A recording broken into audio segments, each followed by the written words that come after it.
शक्तीपीठ महामार्गाच्या भरावामुळे आणि आलमट्टीच्या तुंबीमुळे पश्चिम महाराष्ट्र पाण्याखाली गेलाय. दुधाचा महापूर आणणारा शेतकरी आज शक्तीपीठ आणि आलमट्टीच्या महापुरात गटांगळ्या खातोय. आधीच दैनंदिन संघर्षात अडकलेल्या दूध उत्पादक शेतकऱ्यांच्या आलमट्टीमुळे गळ्याला आलेलं पाणी शक्तीपीठ महामार्गामुळे थेट नाकातोंडात जाणार आहे. या दोन्ही प्रकल्पांचा सर्वात गंभीर परिणाम पशुधनांवर आणि दूध उत्पादक शेतकऱ्यांवर होत असून दरवर्षी महापुरामध्ये हजारो जनावरे, त्यांचा चारा आणि पशुखाद्य वाहून जात आहेत. महापूर काळात संकलित केलेलं दूध डेअरीपर्यंत पोहोचवणं अशक्य होऊन हजारो लिटर दूध वाया जातंय.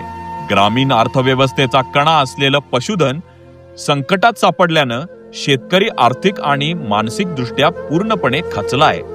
या संकटाच्या पार्श्वभूमीवर आलमट्टी धरणाच्या उंचीवाढी बरोबरच शक्तीपीठ महामार्गही तात्काळ रद्द करणे ही काळाची गरज आहे.